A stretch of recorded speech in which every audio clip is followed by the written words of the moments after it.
कहानी शुरू होती है एक डार्क फ्यूचर में, जहां 14 साल पहले एक खतरनाक फंगल आउटब्रेक ने दुनिया के 94% जानवर खत्म कर दिए। और जानवर ही जब फूड चेन का असली सहारा थे, तो उनके बिना पूरा फूड चेन सिस्टम टूट गया। इंसान भूख से तड़पने लगे और दुनिया भर में खूनी जंग छिड़ गई, जिसमें हर इंसान बस जिंदा रहने के लिए लड़ रहा था। अब यहाँ सबसे बड़ी दौलत सोना चांदी नहीं, बल्कि जमीन है जहाँ फसल उगती हो, क्योंकि सिर्फ फर्टाइल फार्मलैंड ही इंसानियत को जिंदा रख सकता है। इसी बीच हम आदमियों के एक ग्रुप को देखते हैं जो एक अलग फार्म की तरफ बढ़ते हैं और एक घर के पास पहुंचते हैं। एक आदमी अंदर वालों से कहने लगता है, तुम्हारी फसल बड़ी जबरदस्त है, हम सिर्फ गुजर रहे हैं, बस थोड़ा आराम चाहिए। लेकिन उसके साथ के लोग चुपके से अलग अलग रास्ते से घुसने लगते हैं। तभी धस्स से एक को तुरंत गोली लग जाती है। फिर दूर से एक तेज सीटी की आवाज हवा में गूंजती है और अगले ही पल एक एक करके सब घुसपैठिए धड़ से गिरने लगते हैं। अंदर से एक छोटी लड़की कुकी भी अपना घर बचाते हुए एक आदमी को सीधे मार गिरा देती है। गोलियों की बारिश शुरू हो जाती है और ज्यादातर घुसपैठिए खत्म हो जाते हैं। यही एंट्री होती है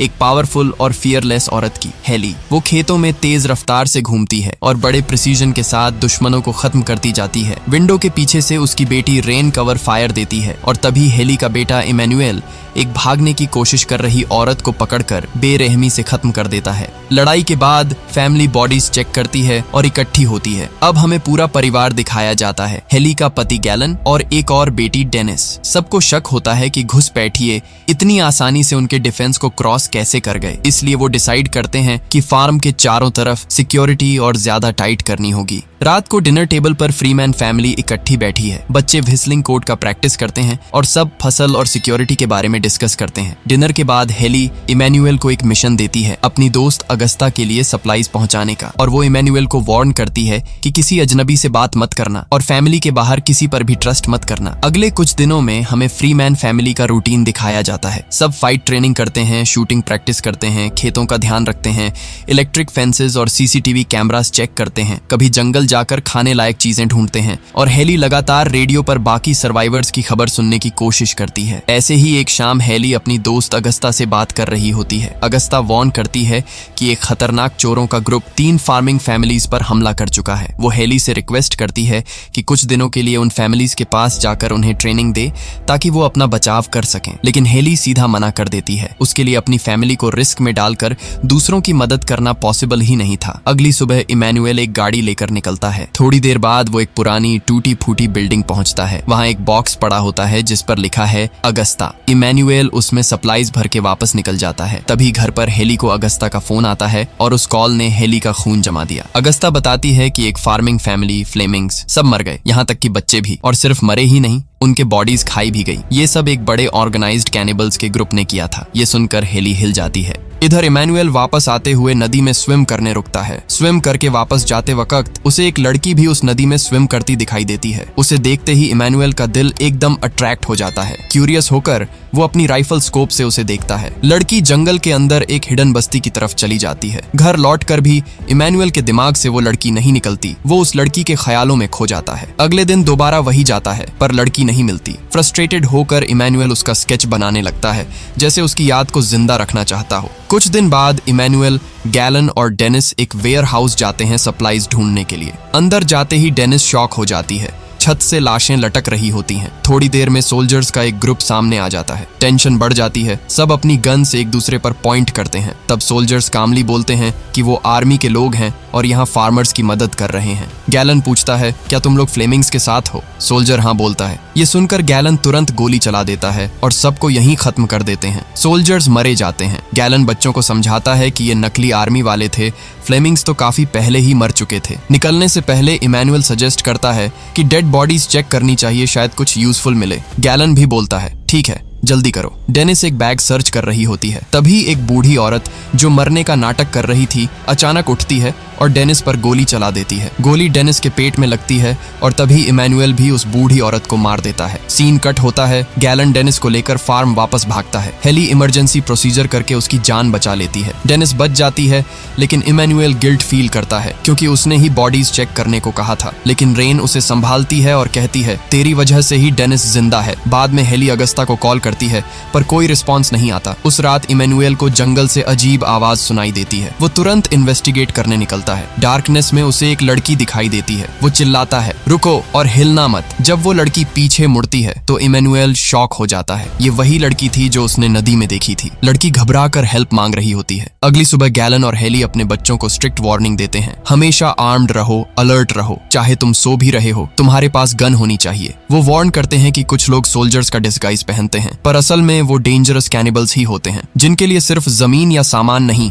इंसान का गोश्त भी एक माल है। हेली का ऑर्डर क्लियर था, पहले गोली चलाना, बाद में सवाल करना। पर दूसरी तरफ इमैनुअल अभी भी उस लड़की को सेलर में छुपाकर बैठा है। उसने उसके जख्म पर बैंडेड किया और उसे पानी भी दिया और उस लड़की का ट्रस्ट जीतने की कोशिश करने लगता है। लड़की गुस्से में उससे बोलती है, तुमने मुझे किडनैप किया है। इमैनुअल जवाब देता है, मैं सिर्फ अपनी माँ की वजह से ये कर रहा हूँ। वो किसी आउटसाइडर पे ट्रस्ट नहीं करती। रात को इमैनुअल दोबारा बार्न में आता है। वो लड़की से पूछता है, तुम कौन हो, यहाँ क्यों आई हो? ये सब इंसिडेंट्स के बाद मुझे सच जानना है। लड़की रेडियो मांगती है पर इमैनुअल रिफ्यूज कर देता है। थोड़ी देर में लड़की रो पड़ती है, कहती है, मुझे बस ये पता लगाना है कि मेरे लोग जिंदा हैं या नहीं। इमैनुअल पिघल जाता है और उसे फाइनली अनटाई कर देता है। फिर लड़की एक बड़ी बात रिवील करती है, मुझे बस रेडियो चाहिए ताकि मैं फ्रीमैन फार्म से कांटेक्ट कर सकूं। ये सुन के इमैनुअल शॉक हो जाता है। जब वो रीजन पूछता है, लड़की बोलती है, मेरी आंट ने कहा था सिर्फ फ्रीमन्स फैमिली ही मदद कर सकते हैं। इसके बाद दोनों के बीच टेंशन पिघलकर बातचीत में बदल जाता है। इमैनुअल अपना स्विमिंग का शौक बताता है। लड़की हल्की सी शर्माहट के साथ कहती है, मैंने तुम्हें नदी में मुझे देखते हुए नोटिस किया था। इमैनुअल शर्मा जाता है।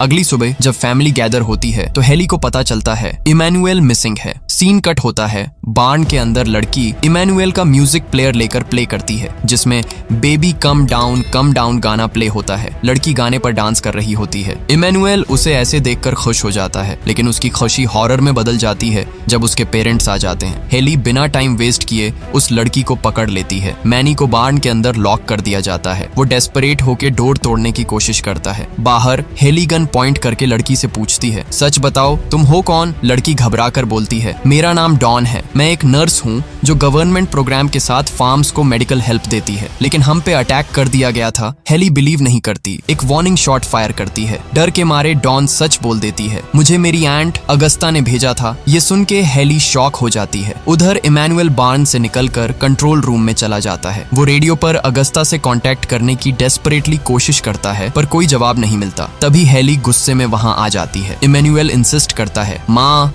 अगस्ता मुसीबत में हो सकती है, हमें उसकी हेल्प करनी होगी। लेकिन हेली ठंडे टोन में कहती है, अगस्ता एक मरीन है, वो अपना ख्याल रख सकती है, हमारा काम फार्म प्रोटेक्ट करना है। और फिर वो इमैनुअल को डांट कर कहने लगती है, तुम उस लड़की के झांसे में आ गए हो, वो लड़की डॉन हमसे झूठ बोल रही है। और फिर माँ और बेटे के बीच लड़ाई गर्म हो जाती है। इमैनुअल थक चुका है माँ की शक की पॉलिसीज से। गुस्से में वो घर छोड़ के निकल जाता है। इमैनुअल डिसाइड करता है कि वो अकेले ही डॉन के साथ अगस्ता को ढूंढने जाएगा। दोनों एक गाड़ी लेकर निकल पड़ते हैं, लेकिन ज्यादा देर नहीं लगती हेली को पता चल जाता है कि वो दोनों गायब हैं। वो गाड़ी निकालती है। गैलन कहता है कि ये कोई ट्रैप ही है। हेली कहती है कि मैं जानती हूँ, पर इमैनुअल ने उसे मजबूर कर दिया निकलने पर। इधर इमैनुअल और डॉन कैंप पहुंचते हैं, लेकिन वहाँ सिर्फ सन्नाटा है, खाली टेंट्स, खून के निशान और एक ईयरी साइलेंस। अगस्ता का कहीं पता नहीं। इधर फार्म पे गैलन देख रहा होता है कि एक सीसीटीवी कैमरा काम नहीं कर रहा। वो रीजन चेक करने निकलता है और दूर से एक हिरण दिखता है। लेकिन रुको, हिरण और बाकी जानवर तो एक्सटिंक्ट हो चुके थे। तभी पता चलता है ये हिरण का मास्क पहना हुआ एक कैनिबल है। वो गैलन को बेहोश कर देता है। मास्क्ड कैनिबल्स उसकी बॉडी पर टूट पड़ते हैं और उसके साथ के लोग फार्म की तरफ छुप के बढ़ते हैं। दूसरी तरफ डॉन इमैनुअल को एक पुराने ट्रेलर के पास ले जाती है। यहाँ वो एक शॉकिंग ट्रुथ बोलती है, इमैनुअल मैंने तुम्हें झूठ बोला, मुझे कैनिबल्स ने भेजा था। उन्होंने मेरी आंट और लोगों को किडनैप किया है और मैं तुम्हें यहाँ लाने पर मजबूर थी। ये सुनकर इमैनुअल के होश उड़ जाते हैं। तभी पीछे से एक शैडो उसके करीब आने लगता है। इधर हेली अगस्ता के घर पहुंचती है, जहाँ सिर्फ खाली कमरे, तोड़ फोड़ और खून के दाग हैं। वो अपनी दोस्त को ढूंढ रही होती है। तभी पीछे से एक आदमी उसके सिर पर वार करके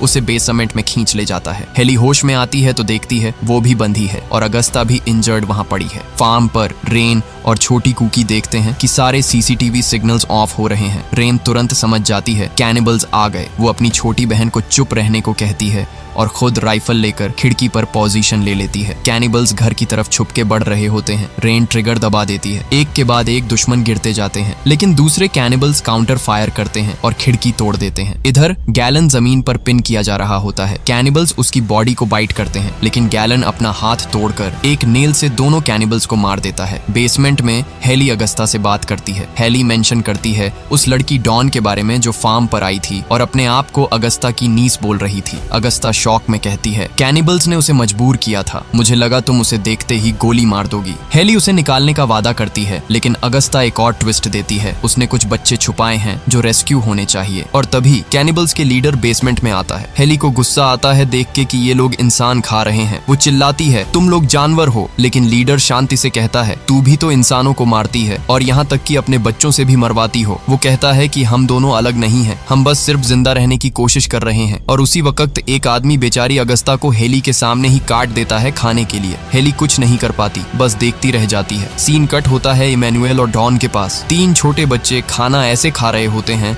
जैसे उन्होंने बहुत दिनों से कुछ नहीं खाया। डॉन इमैनुअल को थैंक्स बोलती है और रो कर कहती है, अगर तुम नहीं होते तो ये बच्चे मर जाते। इमैनुअल उसकी बात समझता है और कहता है, मैं तुम्हारी आंट को रेस्क्यू करूंगा, फिर हम सब यहाँ से चले जाएंगे। इधर हम वापस हेली को देखते हैं। वो बेहोश होती है। एक गंजा आदमी आता है उसे मारने, लेकिन हेली अचानक जागती है, उसका गला दबा के मार देती है और राइफल उठा लेती है। तभी कैनिबल लीडर वहाँ आ जाता है। दूसरी तरफ फार्म पे गैलन अपनी बेटियों को बेसमेंट में भेज देता है, लेकिन डेनिस अभी भी ऊपर क्लोजेट में छुपी होती है। गैलन डिसाइड करता है कि उसे बचाना ही पड़ेगा। वो अपनी बेटियों को स्ट्रिक्टली बोलता है, यहीं रहना, बाहर मत आना। हेली बेसमेंट से निकलती है और दरवाजे पर उसकी मुलाकात इमैनुअल से होती है, जो अगस्ता को ढूंढने आया होता है। जब इमैनुअल अगस्ता की डेड बॉडी देखता है तो उसे फाइनली समझ आता है कि हेली जो कुछ भी कर रही थी वो सिर्फ अपनी फैमिली के लिए कर रही थी। अब वापस फार्म में गैलन ऊपर चढ़ जाता है। रेन स्विच दबाती है और पूरे घर में अंधेरा छा जाता है। गैलन अंधेरे का फायदा उठाता है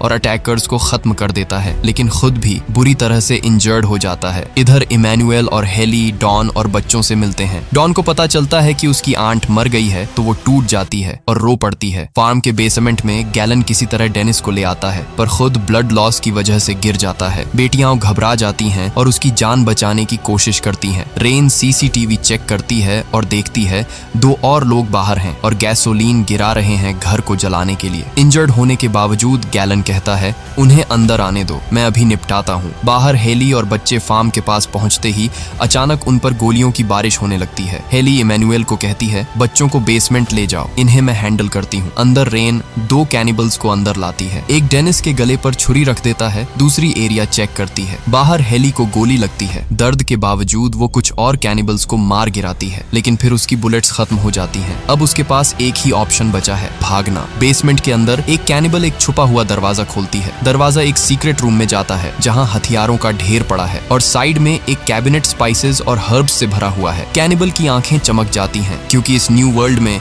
मसाले तो गोल्ड से भी रेयर हो गए हैं। लेकिन उसकी खुशी ज्यादा देर नहीं टिकती। गैलन तुरंत उठकर उसे गोली मार देता है। दूसरा कैनिबल पीछे से डेनिस के हाथ चढ़ जाता है और वो सीधा छुरी उसकी पीठ में घुसा देती है। फिर रेन एक शॉट लेती है और उस कैनिबल को भी खत्म कर देती है। थोड़ी देर बाद इमैनुअल और बच्चे बेसमेंट में आ जाते हैं। रेन डॉन को वापस देखकर एनॉयड हो जाती है, ऊपर से नए बच्चे भी, लेकिन डॉन इग्नोर करती है और सीधा इंजर्ड गैलन की हेल्प करने भागती है। तभी इमैनुअल डिसाइड करता है कि वो दोबारा बाहर जाएगा क्योंकि उसकी माँ अभी भी डेंजर में है। सीन कट होता है। हेली बाहर लिंपिंग करते हुए बार्न की तरफ आ रही है, लेकिन उसके सामने 3 बचे हुए कैनिबल्स उसे घेर लेते हैं। हेली के शरीर में छोटे बड़े घाव हैं, लेकिन वो पेन को इग्नोर करके लड़ती है। 2 आदमियों को वो नाइफ से खत्म कर देती है, पर तीसरा कैनिबल उसके पीछे से छुरा घुसा देता है। हेली नीचे गिर जाती है। जब वो आदमी फाइनल स्ट्राइक करने वाला होता है, इमैनुअल आकर उसके सिर में गोली दाग देता है। कैनिबल गिर जाता है, लेकिन हेली खुद भी जमीन पर खून में लथपथ पड़ी है। इमैनुअल रोने लगता है, अपनी माँ को जगाने की कोशिश करता है, लेकिन हेली धीरे से अपनी पलकें बंद कर देती है। इमैनुअल चीखते हुए रो देता है। फिर सीन कट होता है कुछ दिन बाद। जिंदगी धीरे धीरे नॉर्मल हो रही है। बच्चे मिलकर लंच के लिए टेबल सेट कर रहे हैं, सब एक दूसरे का साथ दे रहे हैं। और तभी एक धमाका ट्विस्ट। सीढ़ियां उतरते हुए